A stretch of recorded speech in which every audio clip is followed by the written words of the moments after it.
Hi, welcome to my YouTube channel Beyond State Service Exams. Assalamu alaikum wa rahmatullahi wa barakatuh.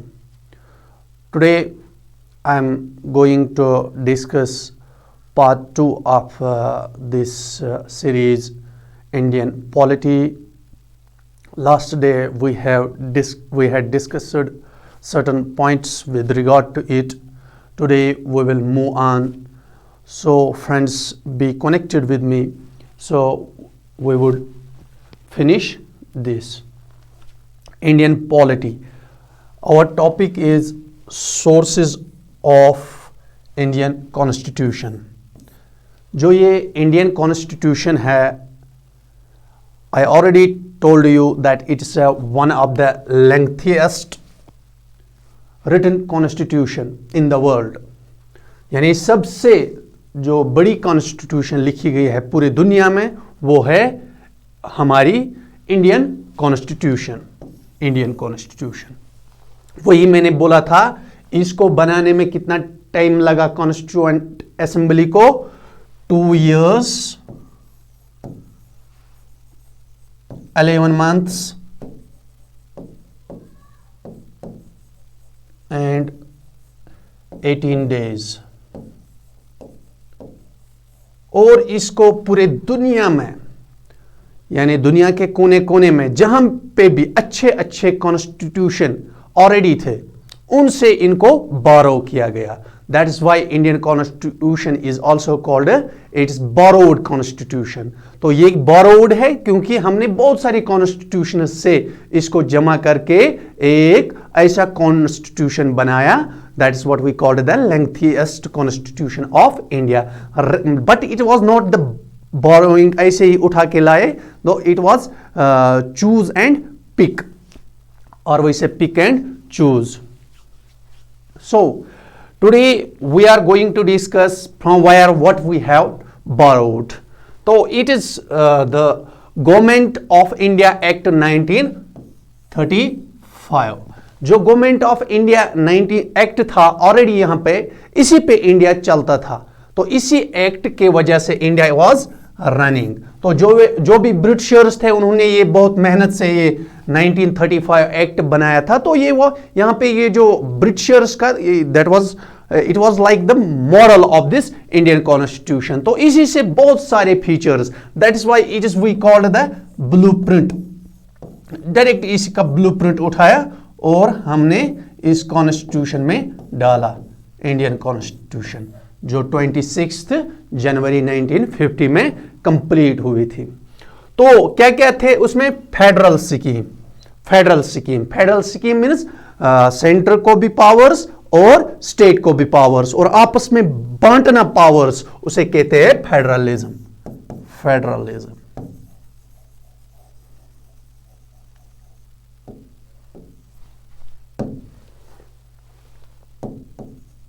Federalism और office of the governor it was already mentioned in the act of 1935. Judiciary यानी there should be the court. तो that's what we call the judiciary. आपको अगर पता है regulating act first regulating act जो था उसी में कोर्ट को एस्टेब्लिश किया गया था. That is what we say judiciary was already here. So उसमें डायरेक्ट अडॉप्ट किया है जुडिशरी को. We should have the judiciary in Indian constitution. It was directly adopted by the government of India by this act of 1935. Public service commission यानी public service commission, इसमें UPSC आता है, union public service commission और state public service commission. ये भी हमने उठाया किससे? 1935 एक्ट से. Emergency provisions and administrative details, जितने भी administration how to administrate the state and the emergency provisions जितने भी थे वो भी हमने इसी से उठाए. इसके अलावा भी हमने और जगहों से भी लाए, जैसे वो मैं आगे डिस्कस करूंगा उसमें भी इमरजेंसी आएगा. तो जर्मनी से बहुत सारी चीजें वो भी हम डिस्कस करेंगे. लेकिन this were the basic. Actually 1935 act हम ये बोल सकते हैं इट वाज द बेसिक. हमने और ऐड इसमें किया और कहीं पे हमने डिलीट भी किया है, but it was the basic blueprint, यानी पे हमने डायरेक्टली कॉपी इससे किया है. अगर बात करेंगे हमने कहां कहां से लाया है, तो बहुत सारे कॉन्स्टिट्यूशन से, जितने भी तब कॉन्स्टिट्यूशन बने थे उन सब से हमने लाए थे बहुत सारी चीजें। तो अपनी कॉन्स्टिट्यूशन यानी जो कि इंडियन कॉन्स्टिट्यूशन है उसमें हमने वो चीजें भरे हैं। तो क्या क्या law making procedure, how to make laws, it was from the British constitution, यानी यहां पे ब्रिटिशर्स ऑलरेडी उनको वहां पे अपनी कॉन्स्टिट्यूशन थी, उस कॉन्स्टिट्यूशन से हमने क्या लॉ मेकिंग प्रोसीजर, हमें लॉ कैसे बनाने हैं, यानी जब हम लॉ बनाते हैं पार्लियामेंट में, जैसे हमारा जो पार्लियामेंट है that has Lok Sabha and Rajya Sabha और the assent of the president, this all we got from the British constitution, how to make the laws, majority, simple majority, वो बहुत सारे मेजॉरिटीज हम देखते हैं लॉ बनाने में, कौन सी बिल है क्या है, that was actually due to the British constitution, वो हमने वहां से बोरो किया, that was borrowed from the British constitution. Rule of law, ये भी हमने ब्रिटिश कॉन्स्टिट्यूशन से बोरो किया, rule of law, rule of law यानी लॉ के सामने सारे इक्वल है और उसी पे चलेगा, that is what we say, law के सामने इक्वल है सारे, यानी in front before the law everyone is equal, चाहे weather it is woman, if woman is in any post और उसको 20,000 रुपीज मिलते हैं, 20,000 रुपीज मिलती है सैलरी, अगर मैन भी है उसी पोस्ट पे उसको भी वही मिलेगा, दैट इज व्हाट वी से rule of law. Single citizenship ये भी हमने कहां से लिया है, ब्रिटिशर से, यानी जो होते हैं, जो सेंटर होता है, सेंटर स्टेट, जैसे मैंने ऑलरेडी कहा परसों कि यूएसए में क्या है, ड्यूअल सिटीजनशिप, यानी अगर यूएसए की बात करें, पहला जो वो होता है, जो सिटीजन होता है यूएसए का, that he is the citizen of the state first and then he is the citizen of the country, जिस पर्टिकुलर स्टेट में वो रहता है उसका सिटीजन है वो, और दूसरा जिस कंट्री में वो रहता है यानी स्टेट ऑफ यूएसए। तो जैसे हम कहेंगे एक बंदा है, he is from the California, he is number 1 he is from the California, that is his state, number 2 he is from the USA, that is his nationality country, यानी he has a dual citizenship, और दोनों को अपनी अपनी constitution है, जैसे state को भी अपनी कॉन्स्टिट्यूशन है और कंट्री को भी अपनी कॉन्स्टिट्यूशन है, लेकिन यहां पे सिर्फ एक कॉन्स्टिट्यूशन है, that is the constitution of India, और वही रन करते हैं, उसी में फेडरलिज्म लगाया गया है, उसमें लिस्ट लगाए गए, union list, concurrent list, state list, state को वहीं से पावर्स मिलते हैं, तो स्टेट के अंदर अपनी कॉन्स्टिट्यूशन नहीं होते। तो here was in Jammu and Kashmir was the exception, that exception जो था वो भी अब सेम कर दिया गया after the abrogation of article 370 and 35A। Office of the keg, ये जो हमने keg, controller and auditor general, इसको भी हमने कहां से उठाया, इसको भी हमने ब्रिटिश कॉन्स्टिट्यूशन से उठाया, यानी ऑफिस ऑफ द केग का मतलब कंट्रोलर एंड ऑडिटर जनरल। आज कौन है controller and auditor? Ganesh Chandra Murmu, वो he was the first lieutenant governor of Jammu and Kashmir जो आज है। और दूसरा बाइकैमरलिज्म, बाइकैमरलिज्म मीन्स दो हाउसेस रहेंगे, राज्यसभा एंड लोकसभा, वो ब्रिटिश कॉन्स्टिट्यूशन से ये भी हमने लाया, वहां पे था, वहां पे भी बाइकैमरलिज्म था, यहां पे भी बाइकैमरलिज्म है, यानी 2 हाउसेस, राज्यसभा एंड लोकसभा, और वैसे Lok Sabha and Rajya Sabha. Cabinet system, जैसे हम बात करेंगे कैबिनेट सिस्टम, कैबिनेट मिनिस्टर्स होते हैं जिसको हम कहते हैं न्यूक्लियस ऑफ पावर, जिनके पास ज्यादा पावर लाई करता है, जैसे हमारे जो व्हाट वी से लेजिस्लेशन है या राज्यसभा है जो हमारा लोकसभा है, उसमें एक कैबिनेट बन जाता है और उसमें मिनिस्टर्स होते हैं, that is what we called it, जो सबसे सीनियर मिनिस्टर्स होते हैं उनको कहते हैं कैबिनेट मिनिस्टर्स। कैबिनेट जिसमें राजनाथ है, अमित शाह है, तो आज के डेट में 29 एंड हेड इसका होता है प्राइम मिनिस्टर, 29 और प्राइम मिनिस्टर है, prime minister Narendra Modi. Chairman of this cabinet ministers. तो ये भी हमने कैबिनेट के मिनिस्टर्स, इतने मिनिस्टर्स है, इनमें से एक ऐसी जमात चुननी है जिनके पास जो मेन हुकूमत जो करते हैं, जो मेन गवर्नमेंट चलाते हैं, that is because of the cabinet. First paste the post system, first paste the post system, इसका मतलब है मेजॉरिटी रूल, मेजॉरिटी रूल यानी मेजॉरिटी। ये भी हमने अगर कभी आएगा, ये सबसे डिफिकल्ट क्वेश्चन बन सकता है।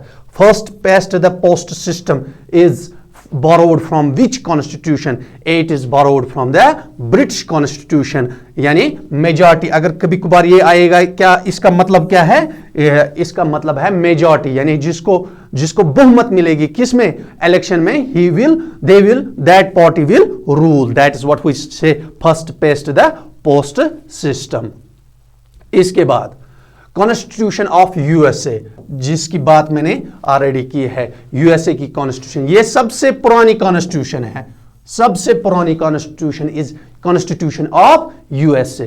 तो charter of fundamental rights, fundamental rights, ये क्वेश्चन बार बार पूछा जाता है, फंडामेंटल राइट्स किससे हमने बारो करे हैं? और this question is most asked question, I think so. Fundamental rights are borrowed from the were borrowed from the Constitution of USA। Fundamental rights are in part 3 में है, part 3 में है fundamental rights, part 3 में है, part 3 में article 12 से 36 तक। Judicial review and independence of judiciary, judicial review and independence of judiciary, ये कहां से हमने लिया है? ये 35 तक है, 35 sorry.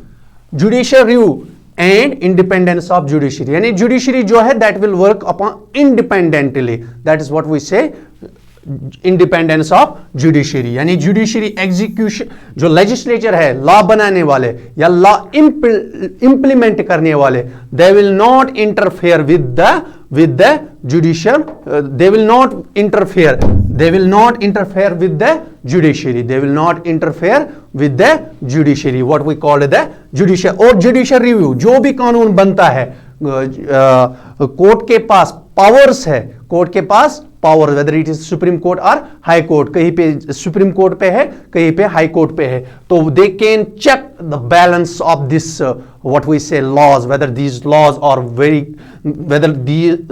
are for the welfare of the people or not। कहीं सेंटर और स्टेट में भी बहुत सारे कन्फ्लिक्ट्स होते हैं लॉ बनाने में, तो court can check that and court can see the checks and balances of these laws, upon that court can decide if it is not in the good manner, court can decide it null and void, null and void, यानी court can reject it, that is what we say। Written constitution, यानी जो USA की constitution है सबसे पुरानी constitution है and written constitution है, तो हमारी कॉन्स्टिट्यूशन भी रिटन है, हमारी कॉन्स्टिट्यूशन भी रिटन है। इसका ये मतलब नहीं है जिनका कॉन्स्टिट्यूशन, ब्रिटिश कॉन्स्टिट्यूशन अनरिटन है, British constitution is unwritten, British constitution is unwritten, ये अनरिटन है, लेकिन इसका मतलब नहीं है उनके पास लिखी हुई नहीं होगी, उनके पास भी कॉन्स्टिट्यूशन लिखी है, लेकिन एक मैनर के हिसाब से नहीं। It is very easily amendable, या कोई भी लॉ कहीं पे भी बना सके। It is very tough to amend, written constitution जो होती है that is very tough to amend, ठीक है। और प्रीएम्बल, यानी प्रीएम्बल भी हमने कहां से लिया है? प्रीएम्बल भी हमने कॉन्स्टिट्यूशन ऑफ यूएसए से लिया है। प्रीएम्बल यानी फर्स्ट, जिस तरह बुक होती है ना, बुक में जो बुक के बारे में बताती है that is preface, preface, preface tells us about the book, what is in the book, book में क्या है, what is inside the book, it tells us preface, preface से ही हमें पता चलता है अंदर क्या है। तो इसी तरह प्रीएम्बल जो है, preamble we the people of India, तो वो प्रीएम्बल हमने कहां से लिया है? USA. This question can be asked कि where we have borrowed this preamble, we have borrowed this preamble from the constitution of USA. Function of president and vice president, president कैसे function करेगा, how he runs the office, that is also being borrowed from the constitution of USA. और vice president is also the chairman of the Rajya Sabha. और removal of supreme court जज and how high court judge, how they could be removed, it's also borrowed from the USA constitution. post of the president भी वही से. और impeachment of the president को हम कैसे निकाल सकते हैं, यानी impeachment है removal of the president, इसको हम ये भी कह सकते हैं removal of the president. उसके लिए बहुत ये चीजें हम एक एक करके पढ़ेंगे आगे, कैसे रिमूव किया जाता है, इम्पीच कैसा किया जाता है, या what are the powers of the president, who should be the president, these are what is the judiciary, these all will be discussed one by one. Irish constitution यानी आयरलैंड की कॉन्स्टिट्यूशन. Irish means Ireland. वहां से हमने directive principles of state policy DPSP यानी 36 से लेके 51 तक जो है हमारे इंडियन कॉन्स्टिट्यूशन में पार्ट 4 में आते हैं ये डायरेक्टिव प्रिंसिपल्स, यानी ये स्टेट को बताते हैं कैसे. These are not what we can say, court में हम इनके लिए we can not claim, these are not the fundamental rights, लेकिन कभी भी इनको फंडामेंटल राइट्स बना सकते हैं. इसमें गांधीयन प्रिंसिपल आते हैं, तो सोशलिस्ट प्रिंसिपल आते हैं, बहुत सारी चीज़ें. तो ये चीज़ें भी हमने डायरेक्टिव प्रिंसिपल, इन शॉर्ट यहाँ पे हमने क्या याद रखना है, directive principles of state policy are borrowed from Irish constitution, or we say constitution of Ireland. That is it. Nomination of members to the Rajya Sabha, यानी president can nominate, president nominate कर सकते हैं राज्यसभा में किनको, members को. कितने कर सकते हैं, 12.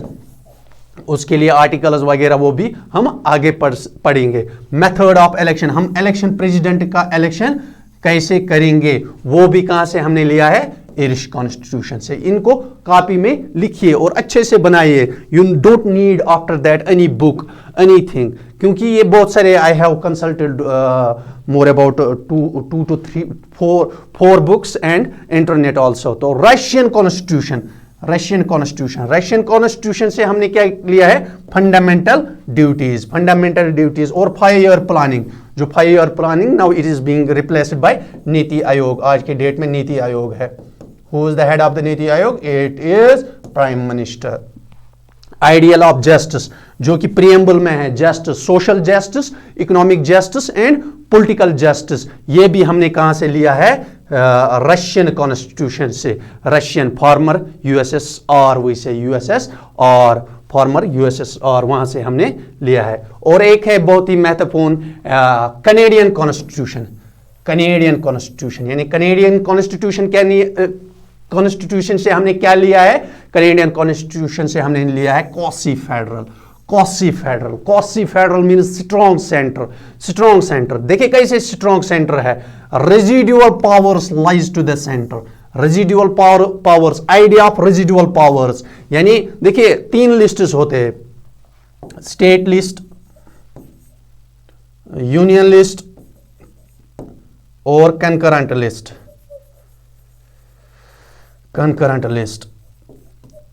स्टेट में स्टेट लॉ बनाती है, यूनियन में यूनियन यानी सेंट्रल लॉ बनाता है, और कंकरेंट लिस्ट में स्टेट भी और सेंटर भी दोनों लॉ बनाते हैं.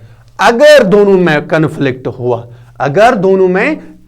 हुआ तो the laws of what we say, if there is conflict between state and center in a particular subject, जो laws यूनियन ने बनाए हैं, those laws will prevail, वही law काम में आएंगे. This is what we say called a strong center is strong, or we say the powers are tilted towards the center, यानी ये सेंटर की ओर ज्यादा पावर्स है, उसी को कहते हैं quasi federal form of government. यानी जैसे मनी बनाने के पावर्स, जैसे defence powers, communication powers, these powers lies to the centre. तो centre is more strong than the state.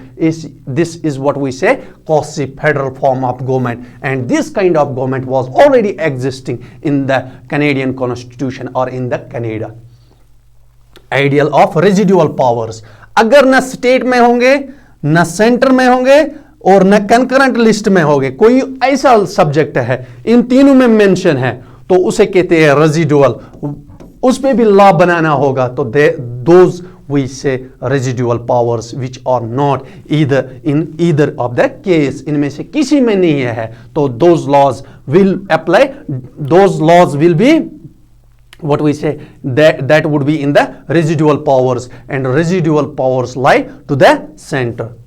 Appointment of state governor, यानी हमें स्टेट के लिए एक governor, centre appointment of the state governor by the centre. Centre एक यानी governor को appoint करेगा स्टेट में, एक तो चीफ मिनिस्टर होता ही है, उसके अलावा एक governor that would be appointed by the, who appoints the governor, president. President appoints the governor, president, और उसी के विल पे भी वो काम करता है, जब प्रेसिडेंट चाहे तब उसे रिमूव कर सकता है। तो and the advisory jurisdiction of supreme court, supreme court कभी भी एडवाइस कर सकता है लॉ बनाने में, ठीक है। वाइमेयर कॉन्स्टिट्यूशन ऑफ जर्मनी, यानी जर्मनी की कॉन्स्टिट्यूशन से हमने क्या लाया, suspension of fundamental rights during emergency. Emergency के दौरान जो भी हमारे फंडामेंटल राइट्स है, जो मैंने पहले आपको बताया 12 से लेके जितने भी फंडामेंटल राइट्स है, दे वुड बी सस्पेंडेड, उनको they would not be, these fundamental rights will be suspended, उनको सस्पेंड किया जाएगा। किसके दौरान? इमरजेंसी के दौरान। इमरजेंसी के दौरान तो आप मुझे बताओगे कौन सा फंडामेंटल राइट सस्पेंड नहीं होता है इमरजेंसी के दौरान, और किस आर्टिकल में वो आता है, ठीक है, वो आप मुझे बताओगे कमेंट सेक्शन में। और है Japanese constitution, Japanese procedure established by law, यानी लॉ जो भी कहता है वही करना है, क्योंकि वेदर इट इज क्यों नहीं ये अगेंस्ट टू द पीपल होगा, क्यों नहीं ये हमारी लिबर्टी को छीनेगा, लेकिन we have to go through by laws. That is what we say procedure established by law. It was already in the Japanese constitution. Australian constitution, Australian constitution से हमने क्या लाया? कंकरेंट लिस्ट, जो मैंने आपको ऑलरेडी बताया है। कंकरेंट लिस्ट यानी 3 लिस्ट्स होते हैं, यूनियन लिस्ट जिसपे सेंटर लॉ बनाएगी, और स्टेट लिस्ट जिसपे स्टेट लॉ बनाएगी, और है एक यूनियन स्टेट, और है एक कंकरेंट पे दोनों लॉ बनाएंगे, both state as well as centre. This concurrent list had been borrowed from the Australian Constitution. Freedom of trade और कॉमर्स भी वही से, और जॉइंट सिटिंग ऑफ, जब बिल पास नहीं होती है, there is deadlock between Lok Sabha and Rajya Sabha, तो president can claim president joint sitting बुला सकता है। तो उस जॉइंट सिटिंग, ये जो joint sitting of 2 houses of parliament, ये भी हमने कहां से लिया है? ऑस्ट्रेलियन कॉन्स्टिट्यूशन से ये भी हमने लिया है, ये भी आप याद रखोगे। और है फ्रेंच कॉन्स्टिट्यूशन, यानी फ्रांस की कॉन्स्टिट्यूशन है, Republic and the ideals of liberty, equality and fraternity. Fraternity means brotherhood, ये भी हमने, ये फ्रेंच रेवोल्यूशन के लिए भी फेमस है, बहुत बार पूछा गया है what was the slogan of the French revolution? That slogan was liberty, equality and fraternity. Liberty आज़ादी, इक्वालिटी और ब्रदरहुड, तो दिस वाज, और रिपब्लिक इन द प्रीएम्बल, और ये हमने किस में लिखा है? प्रीएम्बल में हमने ये लिखा है। और भी एक महत्वपूर्ण है, that is south African constitution, procedure for the amendment. हम कॉन्स्टिट्यूशन को कैसे अमेंड कर सकते हैं? जैसे 368 आर्टिकल के जरिए हम आज अमेंड करते हैं कॉन्स्टिट्यूशन को, बहुत सारे अमेंडमेंट्स हुए भी है 1947 या 29 नवंबर 1949 से बहुत सारे अमेंडमेंट्स हुए हैं। तो वो अमेंडमेंट्स हम हमने कहाँ से ये लाया है procedure for the amendments of the laws, this was derived from the South African constitution and election of members of Rajya Sabha. Rajya Sabha के मेंबर्स जो है उनका इलेक्शन हम कैसे करेंगे, that was borrowed from South African constitution. तो ये थे, हम फास्ट इसमें एक रिवाइज करेंगे। तो देखिए, the government of India act 1935, federal scheme, office of governor, judiciary, public service commission, emergency provisions and administrative details, British constitution, law making procedure, rule of law, single citizenship, office of the keg, bicameralism, cabinet system, first past the post system, Constitution of USA, Charter of Fundamental Rights, Judicial Review and Independence of Judiciary, Written Constitution, Preamble, Function of President and Vice President, Removal of Supreme Court and High Court Judges, Post of President and Impeachment of the President. Irish Constitution, Directive Principles of State Policy, Nomination of Members to the Rajya Sabha and method of Election of President, यानी उनको elections हम कैसे conduct करेंगे। Russian से क्या लाया, fundamental duties and 5 year planning, ideal of justice, social economic and political justice in the, जो कि किस में है, प्रीएम्बल में है। और Canadian constitution, quasi federal form of governments, यानी strong side, ideal of residual powers, यानी जो residual powers that would lie to the centre, appointment of state governor by the centre and the advisory jurisdiction of supreme court. Constitution of Germany, suspension of fundamental rights, ये important है during the emergency, यानी जब भी emergency, चाहे article 3, emergency 3 किस्म के, article 352, 356 and 360। तो जो जब भी कोई इमरजेंसी, और सब में फंडामेंटल राइट्स नहीं होते हैं, तो जब स्टेट इमरजेंसी होगी तब फंडामेंटल राइट्स सस्पेंड होती, that was derived from the constitution of Germany. Japanese constitution, procedure established by law. Australian से concurrent list, freedom of trade and commerce और joint sitting of 2 houses.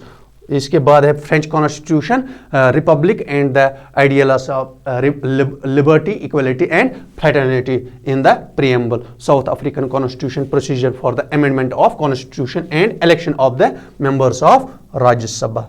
So this was all about these the features. You don't need to read any book after making note of this very much important content, so that आपको बहुत अच्छा लगा होगा। Hope that आप इस पे मेहनत करेंगे और याद करेंगे, क्योंकि ये चीज़ें याद करने के होते हैं। यू हैव, क्योंकि directly questions are being asked in number of exams, like these are the exams of the bank, UPSC, KS, SSC, CGL और रेलवेज, और जितने भी जिनमें भी ये इंडियन कॉन्स्टिट्यूशन और इंडियन पॉलिटी मेंशन किया जाता है, इनमें से एक क्वेश्चन ज़रूर बनता है। होप दैट आप को ये अच्छा लगा होगा ये वीडियो, और चैनल को सब्सक्राइब करना, ताकि मुझे भी एक हौसला मिले और मैं और वीडियोस बनाऊं, और वो भी आपके लिए बहुत इम्पोर्टेंट होंगे। Thank you, have a nice day.